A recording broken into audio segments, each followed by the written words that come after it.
Giridharadari.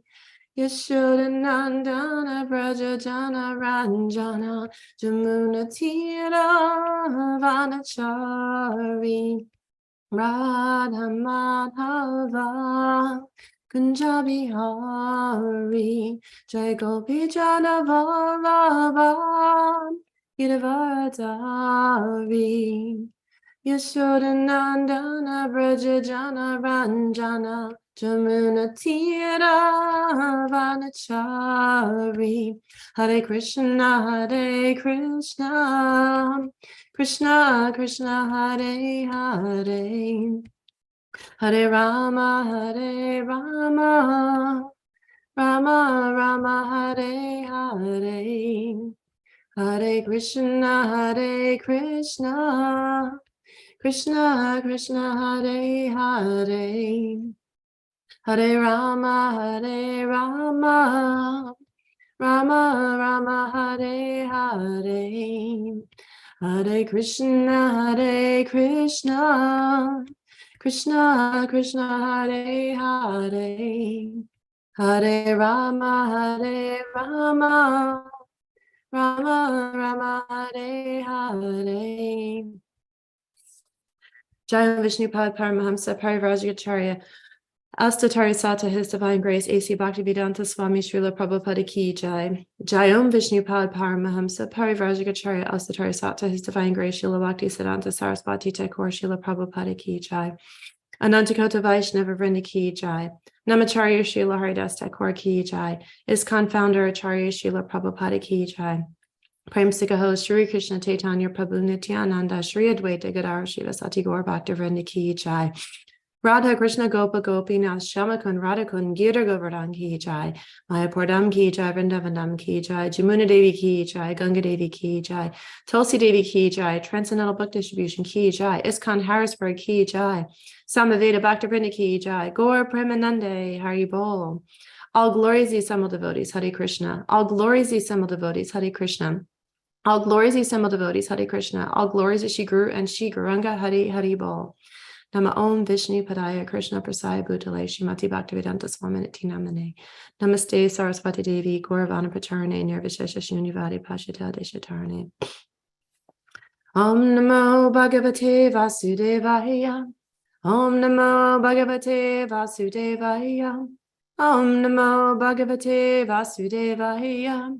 Narayana Namaskrita Naram Chaiva Narottama Devam Sarasvatim Vyashyam Tajotayam Madhurya Nastaprayasya Bhadreshu Nityam Bhagavata Sevayam Bhagavati Uttamashloki Bhaktir Bhavati Naishtaki. So good morning, everyone. Today we're reading from Chaitanya Charitamrita, Adi Lila, chapter 2, text 108. So this is actually Bengali, not Sanskrit. So I'll read it 3 times and then we can you can all chime in. Esaba Siddhanta Tumi Jana Bali Mate Tabu Purva Paksha Kara Amma Chailati. Esaba Siddhanta Tumi Jana Bali Mate Tabu Purva Paksha Kara Amma Chailate. Esaba Siddhanta Tumi Jana Bale Mate Tabu Purva Paksha Kara Ame Chalate. So would anyone else like to give it a go? Esaba Siddhanta Tumi Jana Bala Mate Tabu Purva Paksha Kara Ama Chalate. Hare Krishna. Hare Krishna. Anyone else? এই সব সিদ্ধান্ত তুমি জানা ভালো মতে তবু পূর্ব পক্ষ কর আমা চলতে. Hare Krishna. Hare Krishna. Great. Okay, we'll do word for word translation. A, these, Shaba, all, Siddhanta, conclusions. Tumi, you, Jana, no, Balamate, in a good way. Tabu, still. Purvapaksha, objection. Kara, you make. Ama, to me. Chailate, to give useless anxiety. Translation and purport. You know all the conclusions of the scriptures very well. You create these logical arguments just to agitate me. Purport. A learned man who has thoroughly studied the scriptures cannot hesitate to accept Shri Krishna as the supreme personality of Godhead. If such a man argues about this matter, certainly he must be doing so to agitate the minds of his opponents. Nama Om Vishnu Padaya Krishna Prasaya Bhutale Shrimati Bhakti Chara Swaminiti Namanes Nikta Surpanita Admanam Charasa Plutum Prabhupada Gata Pranam Bhakti Charapanam Om Jnana Tamaranjaya Gyananjana Shalakaya Chakshur Unmilatamina Tashmi Shri Guruve Namaha Shri Chaitanya Manobistam Stapitamina Bhutale Swayam Rupakadamayam Dadatis Vadantikam Jai Shri Krishna Chaitanya Prabhu Nityananda Shri Advaita Gadara Shivasati Gaur Bhaktivinoda. So here we are in Chaitanya Charitamrita, and in this entire chapter, really, we're Brahma is glorifying Krishna. He's really proving how Krishna is who he is. He's the greatness, and also Lord Chaitanya. This is providing evidence that Lord Chaitanya is also the supreme personality of Godhead. And here, Krishna Kaviraj Das Goswami he's the one that compiled Chaitanya Charitamrita, and he's convincing, speaking with his associates. So he's convincing and discussing all this with his associates. And this is just one short sentence, but he's saying, all the conclusions of the scriptures very well. You create these logical arguments to agitate me. Here, Prabhupada says that a learned man who has thoroughly studied the scriptures cannot hesitate to accept Krishna as the supreme personality of Godhead. So this is something that has been shown over and over again in revealed scriptures, that we, when we study the revealed scripture, when we truly know the essence of the revealed scriptures, then we will come to better understand Krishna, the personality of Godhead. We will come to understand our relationship with the Lord. So this is one of the objectives, is to become learned in Shastra, become learned in the study of the revealed scriptures. This supersedes everything else, right? So I'll read a couple more verses and then we'll talk a little bit more about that. So actually in Chaitanya Charitamrita Adi Lila 2:117, this is jumping ahead a little bit, but this actually kind of tied back into today's discussion. The translation is, a sincere student should not neglect the discussion of such conclusions, considering them controversial, for such discussions strengthen the mind. Thus, one's mind becomes attached to Krishna. So here we are that, again, this is this reinforcement that the goal is really to study, to understand, because if we can become very bewildered if we don't fully understand the Shastra. And then there's a lot of things out there that can divert our attention. There's a lot of different interpretations of even just the Bhagavad Gita. Srila Prabhupada wrote Bhagavad Gita and he put "as it is." He's the only translation of Bhagavad Gita that has "as it is" after it. Why is that? Well, because he wanted to make it clear that this was not just another academic or Mayavadi translation of Bhagavad Gita. He's making it clear that this is a proper translation. This is something that came down through disciplic succession. And so the purport in 117, and this will be a few weeks till you get to it, so you'll get to it again. But I thought that was very relevant for today. Prabhupada says there are many students who, in spite of reading Bhagavad Gita, misunderstand Krishna because of imperfect knowledge and conclude him to be an ordinary historical personality. This one must not do. One should be particularly careful to understand the truth about Krishna. If because of laziness, one does not come to know Krishna conclusively, one will be misguided about the cult of devotion, like those who declare themselves advanced devotees and imitate transcendental symptoms sometimes observed in liberated souls. Although the use of thoughts and arguments is a most suitable process for inducing an uninitiated person to become a devotee, neophytes in devotional service must always alertly understand Krishna through the vision of the revealed scriptures, the bona fide devotees, and the spiritual master. Unless one hears about Sri Krishna from such authorities, one cannot make advancement in devotion to Sri Krishna. The revealed scriptures mention 9 means of attaining devotional service, of which the first and foremost is hearing from authority. So here we're getting this very clear understanding. And a little bit further down, it says, a person who is expert in understanding the conclusions of the revealed scriptures and who fully surrenders to the cause of the Lord is actually able to deliver others from the clutches of material existence. So this would be a guru, right?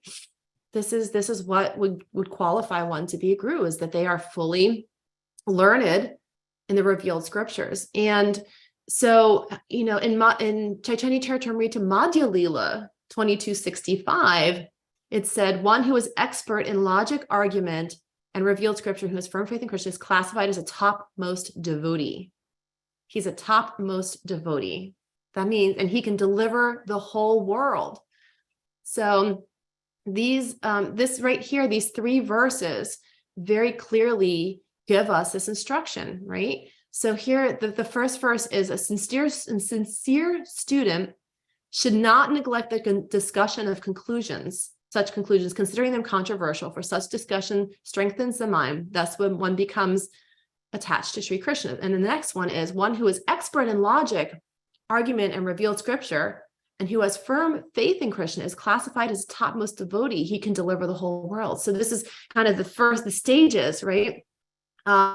You have the different stages of devotional life, and the topmost is the one who is truly delivered. It's integrated. He or she has this fully integrated into their lives. They understand it. So this is the Kanista Adhikari versus the Madhya Adhikari. So we have these different stages. The Uttama Adhikari is the highest. The Uttama Adhikari is the one who is just above it all. Okay. So this is, we're trying to kind of, in our earlier stages of Krishna consciousness, we're trying to really absorb the Shastra. So it gives us better understanding. And in Nectar of Instruction, there's some discussion of this in the bottom of the discussion. It says, "O son of Pritha, those who are not deluded, the great souls, are under the protection of the divine nature. They are fully engaged in devotional service because they know me as the Supreme Personality of Godhead, original and inexhaustible." This is actually from Bhagavad Gita. And so what does this mean? This means that one who is in the Kanista Adhikari, they're learning. They're not seeing everyone as spirit souls or new. They're doing worship in the temple. They're learning. They're studying the Shastras.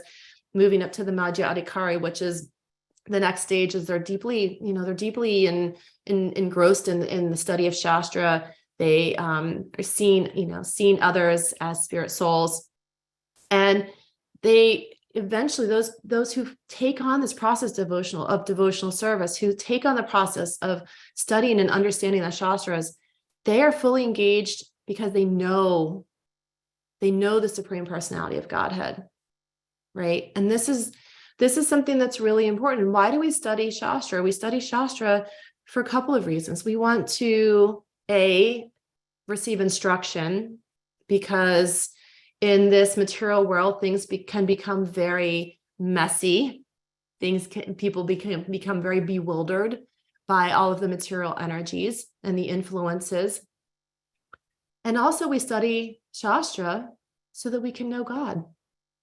Right. So knowing God, this is our ultimate goal, is to know Krishna, to know the Supreme Personality of Godhead.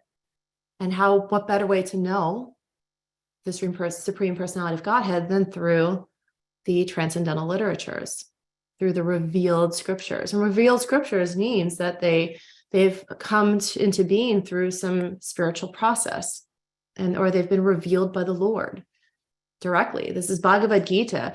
Bhagavad Gita was the song of God. It was truly directly revealed. It's one of the few scriptures that we have that was direct instructions from Krishna himself. And so these revealed scriptures are giving us guidance in our lives. And so let's kind of continue this conversation a little bit about the revealed scriptures. And in Bhagavad Gita, so Bhagavad Gita takes us through the different stages. We have, Dhyana Yoga, Bhakti Yoga, Jnana Yoga, and, or Karma Yoga, Bhakti Yoga, Dhyana Yoga. And so these are the processes. But at the end of all of this, in chapter 18, Krishna gives his conclusions on all of this. And he says, I declare that one who studies the sacred conversation of ours worships me by his intelligence. And the next verse is, and one who listens with faith and without envy becomes free from sinful reactions and attains the auspicious planets where the pious dwell. So here Krishna is saying to us, saying to Arjuna, who is the transmitter. Arjuna is the vessel for receiving all of this knowledge from Krishna, but it's for our benefit. Arjuna was receiving Bhagavad Gita. He was receiving these instructions on the battlefield for the benefit of all to come next after him. And so it was because of his bewilderment, because of his confusion, and this is ready to surrender on the battlefield, that that Krishna comes to him, as this charioteer and says, look, this is your duty. You have to take this on. Here's why.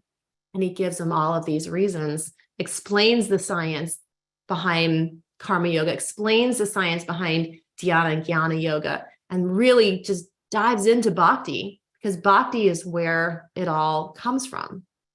Now, could Arjuna have figured this out on his own? Could any of us have figured this out on our own? Well, we all have soul and super soul, Atma and Paramatma within us. And so this gives us that spark, right? The soul is within our hearts. Paramatma sits next to the soul. The soul is a minute spark of the energies of God.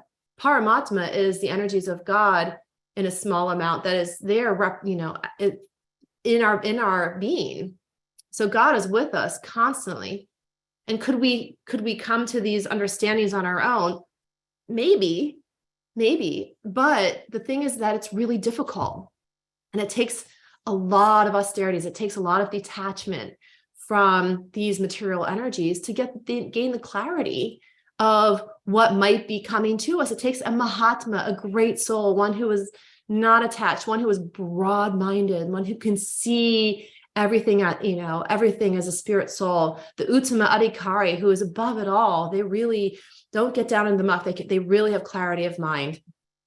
Okay, so this is a very, very elevated soul. So we rely on these elevated souls. We rely on these devotees to bring us the knowledge, to bring us the wisdom that we may have trouble in these material energies ascertaining. These are not things that come to us so easily. We may get a glimmer of some sort of understanding of something. And if some of you may have been raised in a deep spiritual path, maybe even this path, some of you may have been raised not so much in religion. I was raised in a Lutheran family, but we went to church just because that was what we did. And I got confirmed because I was told to, and that was pretty much it. And then I was done. I was 15. I just said, I'm done with this whole religion thing. I'm going off and hanging out with my friends. And that's what I did. And so, so I decided at that point, I'm going to completely, and it wasn't a conscious decision. It was just where I was at 15. I'm going to immerse myself completely and utterly in the material energies, get myself all dirty, get myself all covered over so much I can't see anything, right?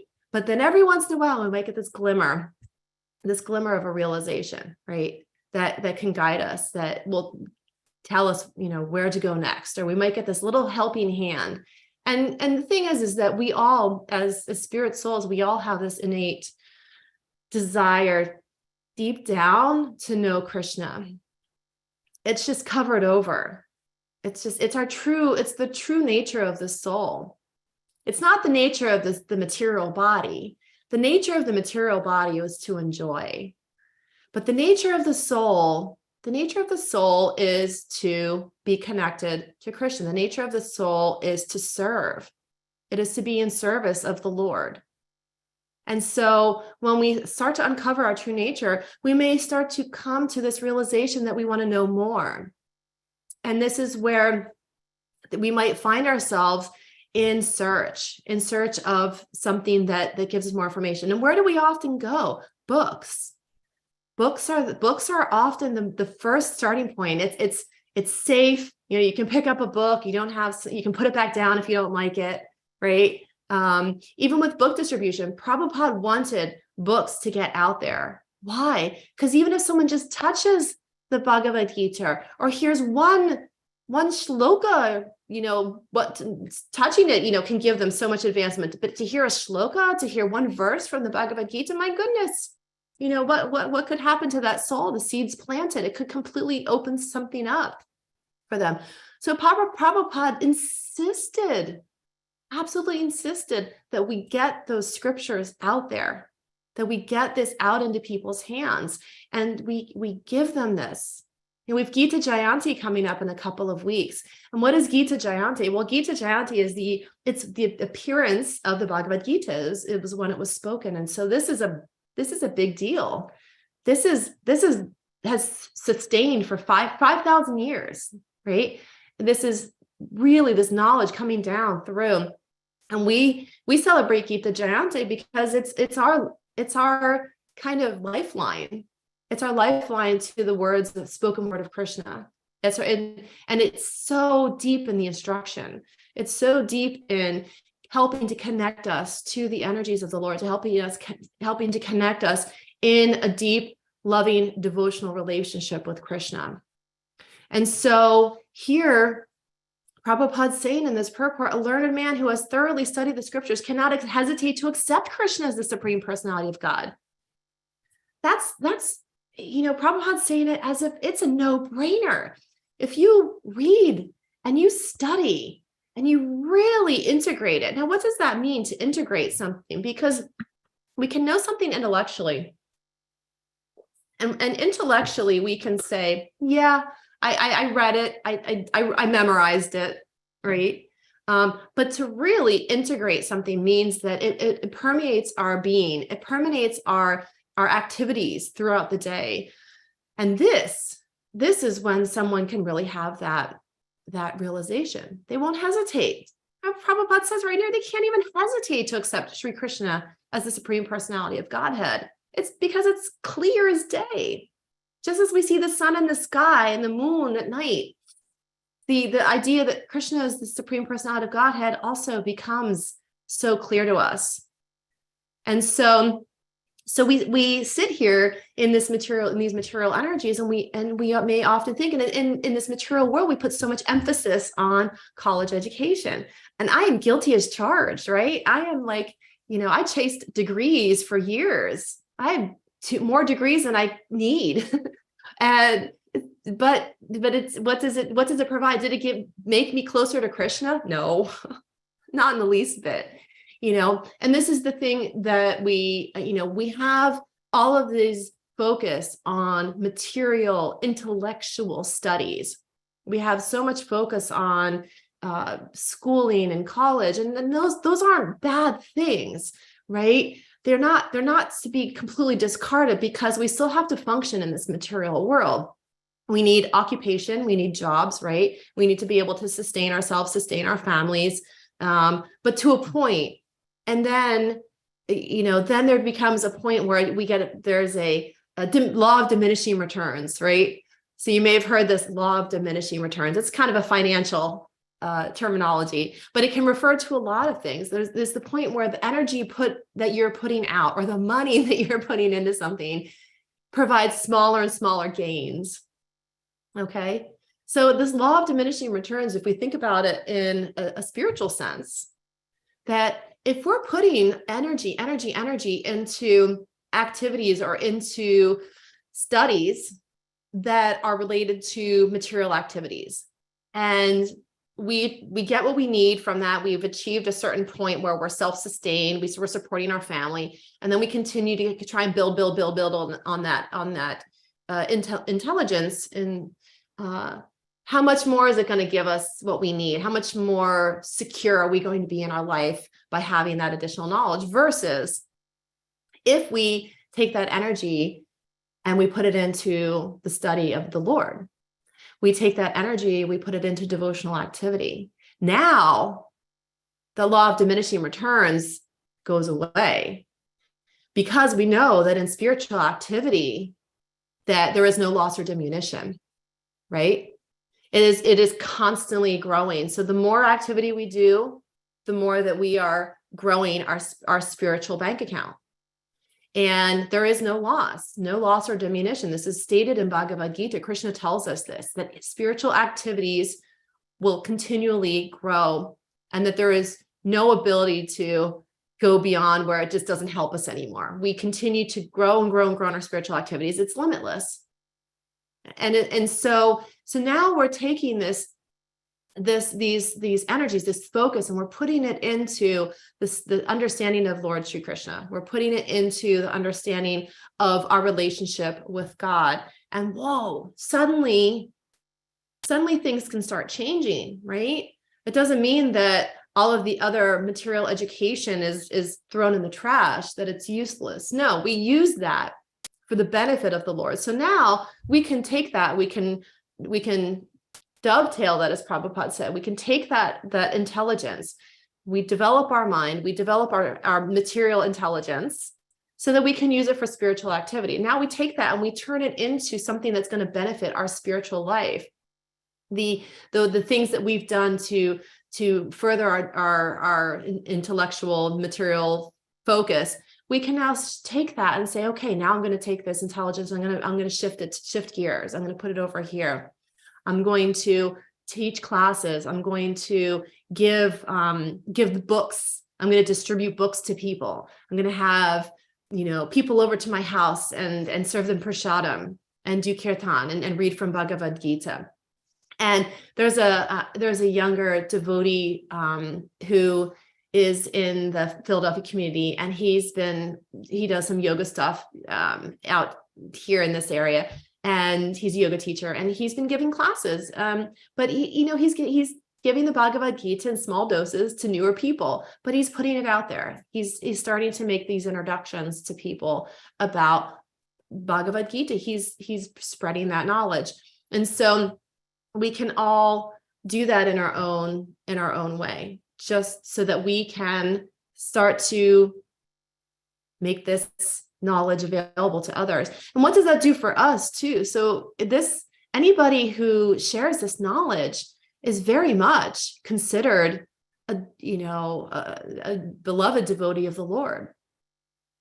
They become very near and dear to Krishna's heart, anyone that shares this knowledge. So we know that this is something that Krishna sanctions, because he told us. Krishna wants us to do these activities. He wants us to share it because to him, we become near and dear to his heart. We are now progressing in our spiritual life as well. So this concept then, if going back to this verse of the accepting Krishna as Supreme Personality of Godhead, this is clear. But we are going to encounter out there in the world, is everyone going to see things this way? No, right? This is part of Kali Yuga. In Kali Yuga, we are likely at some point in our devotional lives going to come across someone that says, nah, no, I'm just not buying it. Or, there's no proof that this is all going to take me somewhere else. There's no proof that this is going to improve my life next time.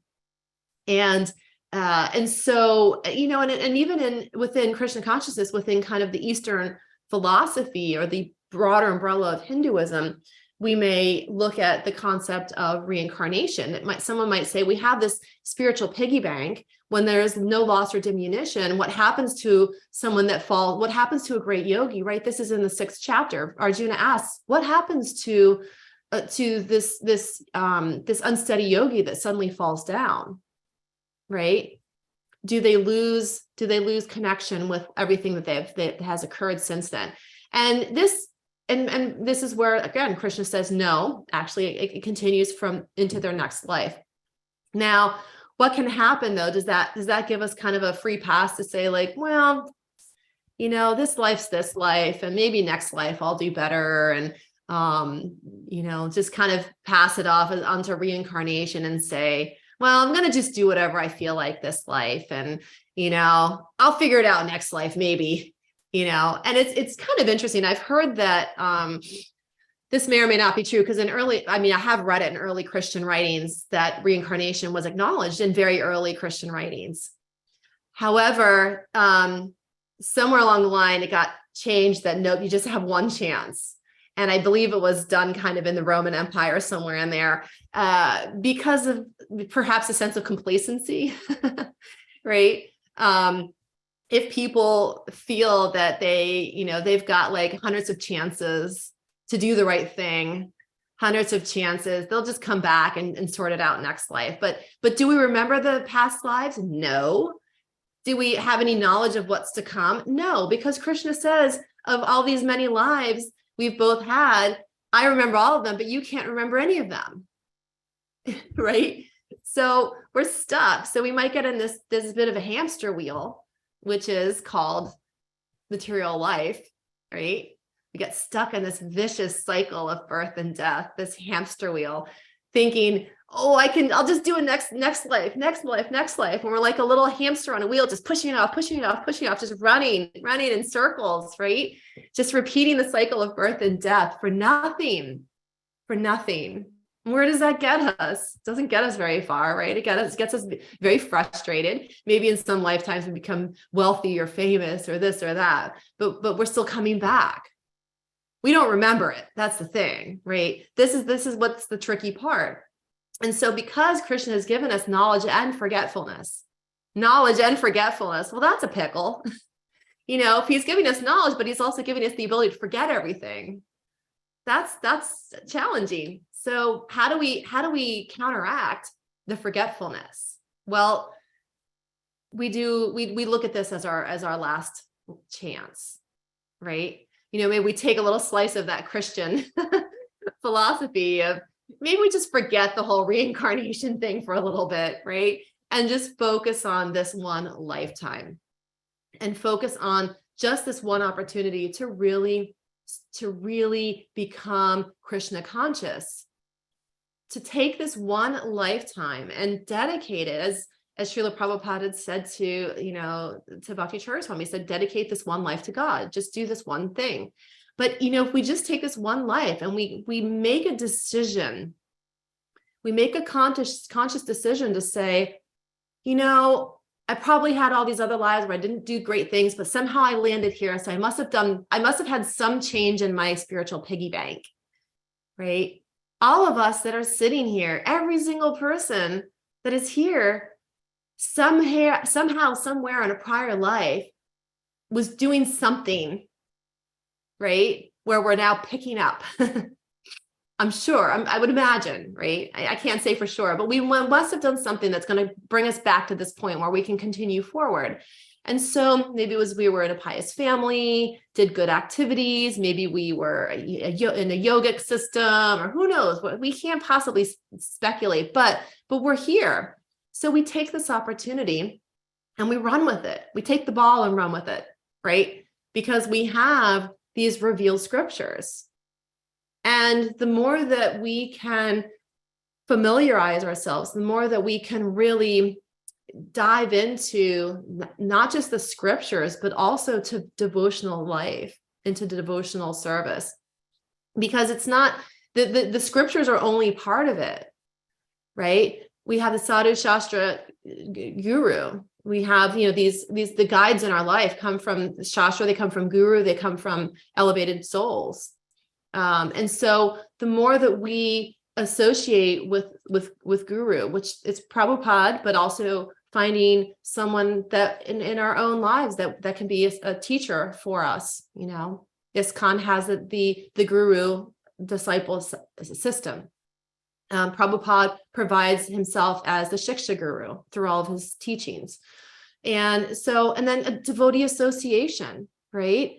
We want to have that association, that sangha, the sadhu sangha, the sangha, to be able to associate with one another. That helps us when we read. So if we're just reading, if we're just sitting at home, just studying, reading the Shastra, but we're not interacting with other like spirit souls, and we're not doing service for Krishna, for devotees, for the temple, and we're just in a vacuum, this is not balanced either. This is too much of the head, not enough of the heart, too much of the intellectual side. And it might benefit us to some degree, but we have to be able to put Shastra into action.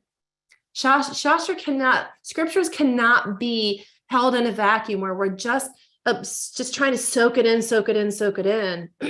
and memorize and read everything at our fingertips. It's only when we take all of that and we put it into action.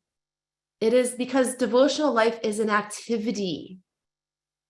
It is an activity, it is an action. So we need to be able to put the knowledge to action. Knowledge without action can be really sitting, almost in ignorance, because we're not using it. We have to use the knowledge. So using the knowledge is, like I said, we're going out, we're talking to others, we're handing out Bhagavad Gitas, we're associating with others, we're going to the temple, we're having people at our home, calling up a devotional friend and having a conversation, doing a book reading. These are all ways that can bring us closer and help us engage with the literature, engage with the scriptures more deeply. And the more that we do these things, the more that we're out in the world and not sitting in a cave in a vacuum, the more that we are going to grow. Prabhupada did not want us to be going to like Rishikesh and sitting on the top of a mountain and just sitting in meditation. That's not recommended. And even, in Bhagavad Gita, there's all these processes for dhyana yoga, the yoga sutras, right? Patanjali. We can, we sit in meditation, we focus our eyes, tip of our nose, we control our breath, control our body, sit straight, sit on the kusha grass and on the mat. There's all these processes, right? But what was Arjuna's argument? He's like, my mind is unsteady like the wind. How can I possibly engage in this kind of activity? So Krishna's, Arjuna's rejecting that. He's rejecting that path. He's saying, this is tough. I can't do this. Krishna's saying, no, but bhakti yoga. And so Krishna gives the processes for bhakti yoga, but actually one who's in devotional, one whose mind is fixed in devotional activities, whose mind is fixed on me, is sure to come to me, truly, right? Because the process of dhyana yoga is very difficult to achieve. It's not to say it's impossible, but it's very difficult. And even Arjuna said, I can't do this. I can't do this. When Krishna says, well, no worries, because actually it's devotional activity. This is the one who fixes their mind on me always will come to me. That's very reassuring. Not easy. Maybe a little slightly easier than sitting on a mountain in meditation, fixing our eyes to the center down on our tip of our nose and sitting with good posture and breathing perfectly. That's hard. That's really hard. Fixing our minds on the Lord takes practice, but maybe more accessible to us because we can do it anywhere. And like I said, Prabhupada did not want us to think we should just go off and retreat. And Prabhupada said this does not make one a more elevated devotee. He wanted us, we're Lord Chaitanya's army. He wanted us to go out there. We have the golden age of Lord Chaitanya, which gives us kind of a boost. It gives us all a boost spiritually, but it also gives us very clear instructions on what we need to do. As part of the golden age of Lord Chaitanya, we are charged with the responsibility of spreading the holy name. We're charged with the responsibility of helping to awaken others. So this is not a dormant act. This is not a retreat from the world. This is a complete and utter throwing ourselves into the world. Prabhupada put himself in the worst of situations because he wanted to spread the holy name.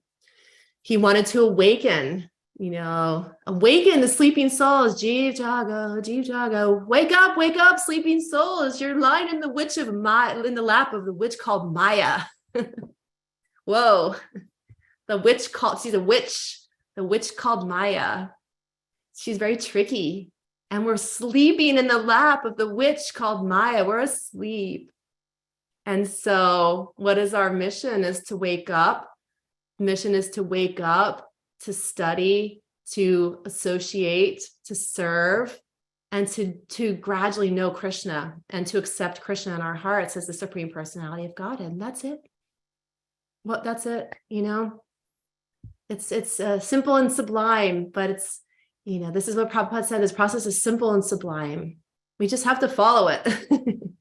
He's given us the steps. We have to just surrender to the process. We don't even have to surrender to Krishna yet, right? We just have to surrender to the process of Krishna consciousness. And eventually maybe we'll get to the ability to surrender to the Lord, to surrender to God. But if we at least accept this process of devotional service through these steps, Shravanam, Kirtanam, Vishnam, Smarnam, these are the steps. Here, we have to hear. And hearing is hearing the holy name, hearing the pastimes of the Lord, hearing the revealed scriptures. And so I'll take a pause here, leave it open for any discussion or questions, and rather than just going on and on, I'll just give some. Thank you.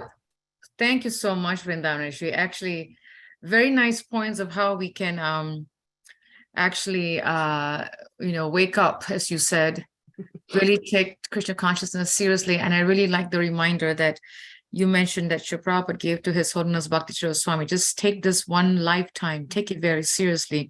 And as you were speaking, and I just missed that quote, I was looking at a very beautiful quote that I was reading 2 nights. It was Saturday night. I read this amazing quote by Jayapataka Swami, and I want to share it, and it just slipped me again, and I just had it up just now. But in essence, what he was saying is, come on, Krishna. There we go. Thank you, Krishna. He said, someone who is very intelligent, he will accept Krishna consciousness. So we don't expect everyone is going to fully accept. Only those who are the most intelligent will accept. And that was a very strong, it was so strong when I read it on Saturday night. I just kept meditating on that, how important it is for us to use our intelligence to really accept Sri Krishna as a Supreme Personality of God, just as the purport says here, because everything comes from the Lord. The intelligence comes from the Lord, right? The knowledge comes from the Lord. Just accepting that the Lord is the Supreme Personality of Godhead. That was, and then for him to say we can expect everyone to accept. I was like, okay, that means, it's free will. But if we make the right choice. So I was really, and then I was also appreciating the point that you mentioned, Jeev Jago, right? Where we're sitting in the lap of the witch. And if you think about it, it's pretty scary and serious, So I was thinking how every single moment, every single hour, every single day, we get bombarded by so many tests from Maya, that always waiting to capture us. And I think, and I think for devotees is always the mind. Not always, I shouldn't say always, but the mind is such a rascal because we think that we know so much. And then we think, okay, I got this. So, I know what to, like I got this, but Maya can find a little opening. And then we have not really quite understand the science, because yesterday, I think we were discussing in class, last night, we were listening a lecture by Srila Prabhupada in Bhagavad Gita, chapter 1, verse 23, where Srila Prabhupada is saying it's very hard to understand Krishna because Krishna himself don't know himself so much. Just accept it. Yeah. Just accept it, Yeah. So that was very nice. Thank you. Those are great points. And to go back to your the Jayapataka Maharaj point about only the intelligence will kind of come to this path. And probably in Bhagavad Gita, Krishna says of the different types of people that come to, it's those that are in distress, those that are inquisitive, and those that are intelligent, and those that they're broke, basically, and so, but the intelligent, and doesn't, and intelligence, I think, people might say, oh, well, what does intelligence mean? Intelligence doesn't necessarily mean that it's like someone who's like, Mensa level, genius. I mean, intelligence means that they have spiritual intelligence. It could be someone that has, no education, but they have spiritual intelligence. They have knowledge of the goals of life, and the goal of life being spiritual. And that's a spiritual intelligence, not a material intelligence that is really gonna draw someone to this path. It's, that desire to learn more about it. Yes, and it's a nice point that you mentioned, because when we have the spiritual intelligence, then we will see the need to want to accept God as who He is. Mm-hmm. And the material intelligence is not going to give us that knowledge. Mm-mm. It's going to be the spiritual intelligence. You're right. Yeah, that was a very good point that you added. Thank you so much. No, thank you. Yeah, I would like to ask devotees, have any questions, any comments, takeaways. Please, do raise your hand, or you can just jump right in and ask your question. Please share your takeaway, what you've learned from this class, what really inspired you, what we could read, and, that we can take home and really reflect on all day, Yeah, I really like the point that you said, Vrindavaneshri, about why do we read Shastra? Yeah. And the first thing you said that really, really hit home for me was a very nice reminder, is to learn instructions, to take instructions, right? Mm-hmm. Sometimes I think that, when we feel like we have quote unquote mastered the Shastra, or we know the Shastra, then we think, okay, I've learned enough, now I'm just going to go share, But actually, if we think about it, like I know for me, just rereading Bhagavad Gita, or rereading any book, or hearing any topic a million times, I learn something new each time. Mm-hmm. Mm-hmm. Something that I did not learn, before. Yeah. Yeah, absolutely. Looked like there was someone that unmuted for a second that was on. It looks like that's dialing in from a phone number. Oh, Xavier, is that you? Hare Krishna. Hi, Bol. That's cool. Hi. Colby. Well? Colby. Sorry. Go ahead, Colby. Hare Krishna, Mataji. Please accept my humble obeisance and all glory to Srila Prabhupada. You made so many good points in today's class. I was thinking a lot with, I debate a lot with one of my coworkers who is a seemingly very intelligent man. He has a lot of interesting perspectives on all things religious and spiritual, but I think something that even I had a problem with a few years ago is to, you had mentioned that faith without works is dead, and it's not until we really start to apply these principles and philosophies into our life that we really start to get the benefits of them. And I think that's definitely true in my own experience. Like to the degree that I'm able to see people as a pure spirit soul, and keep in mind that it's just our conditioning that really kind of rears its ugly head a lot of times. And the more that I can, just love people unconditionally and apply so many of these other philosophies to that degree, that I find that I'm able to be a lot happier and a lot more satisfied and a lot less anxious about the future. We struggle so much with bills and health of our family members, and so to the degree that I can really remind myself that it's all part of Krishna's plan, and to really surrender to whatever he has in store for me, I find that I'm able to find a lot more peace and happiness in my own life. I think so.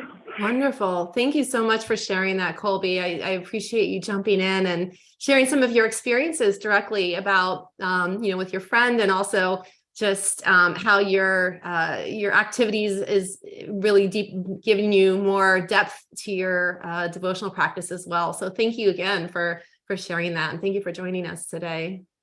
That was very beautiful, Colby. Very, I have to say, it was very heartfelt. Don't you think so? Very, very heartfelt, very, very sincere. Thank you for sharing that.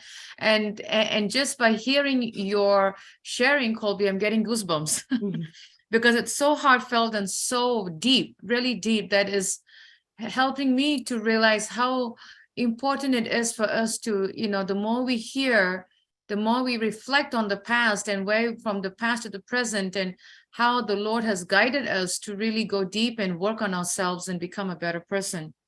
It's really, really nice. Thank you, Colby. Very, very nice. Any other questions from devotees? Any sharing? Any takeaways? Yes, my husband, Prikshit, go ahead. Hare Krishna, the future of my whole obeisances.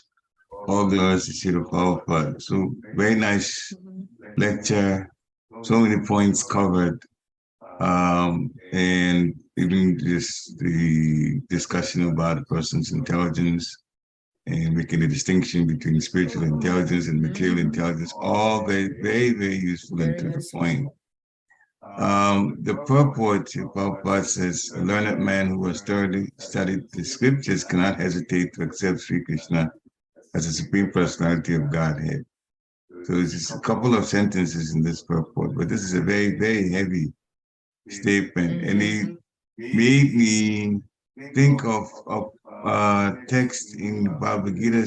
Prabhupada gave so many points establishing Krishna as the Supreme Personality of Godhead. It's actually chapter 11, the very last text, and the last text is text 55.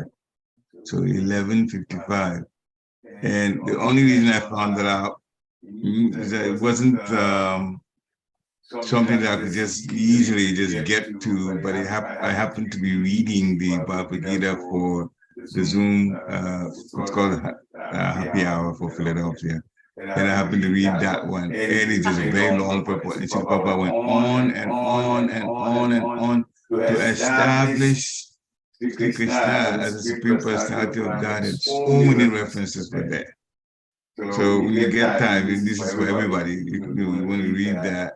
And you should come off that purport really convinced, because the Prabhupada went on and on and on and on about proof that Sri Krishna should be accepted because he is the Supreme Personality of God. Just wanted to throw that in there. So 11:55 when you have time. I just pulled it up. Thank you. Fantastic. That's Thank great comments, Prabhu. I appreciate you sharing that. And yeah, proof. And there's so many. The Bhagavad Gita is, it's Krishna telling us. So there's that. And then all of the ways that we can really deepen our faith that Krishna is the Supreme Personality of Godhead just by reading so many of Prabhupada's purports. He gives us everything we need to clear up any confusion, any doubts. And really just to increase our Shraddha. So thank you, Prabhu, for that. Wonderful. Very nice points. Yes. Thank you for sharing that too. Absolutely. Any other points from devotees? Any takeaway, reflection, realization from this very deep, thought-provoking class? Really makes us think how deeply we want, how deeply to actually, what's coming to me is how the importance of reading the scriptures, and the main point is, we've heard this term scrutinizingly, not just rushing through it, but really reading it slow and discussing it with others, rather than creating our own whimsical conclusion, like discussing with others, and especially seniors and, proper disciples who really understand what they got from Srila Prabhupada. It's such an important yet very strong verse, like my husband said, pretty heavy verse. And the last sentence is, if such a man argues about this matter, certainly he must be doing to agitate the minds of his opponents. So it actually shows that even speaking to the faithless, I think you talked about that just now, Vrindavan Rishi, just speaking to the faithless can agitate their minds. Yeah, that And was it goes- actually Colby, I think, mentioned that too. Yeah. Oh, yes, and that's one of the 10 offenses, not to Mhm. preach the faith because they'll make offenses. Mhm. They're not ready to use, they're not ready because maybe their spiritual intelligence is still dormant. It hasn't awakened yet, Mhm. it's still covered up, it's still dormant, and it needs some time to cover up and bloom. It takes time, but yeah. So I was thinking the last sentence is pretty intense, Mhm. intense. If there are no questions and comments from devotees or takeaways, we thank you all so much. And thank you, Vrindavan, for giving us such a very nice, deep, thoughtful class. Vansha Krapatibhyascha, Deepasindhavevacha, Patitanam Pavanebhyo, Vaishnavebhyo Namo Namaha. Srila Prabhupada ki Jai. Have a wonderful day. Hare Krishna. Hare Krishna. Hare Krishna. Hare everyone. Krishna. Hare Krishna, Rukmini. Hare Krishna, Nitya Gopal Prabhu. Hare Krishna. Hare Hare Hare. Hare Krishna. Hare Krishna, Swana Garanga. Hare Krishna, Colby.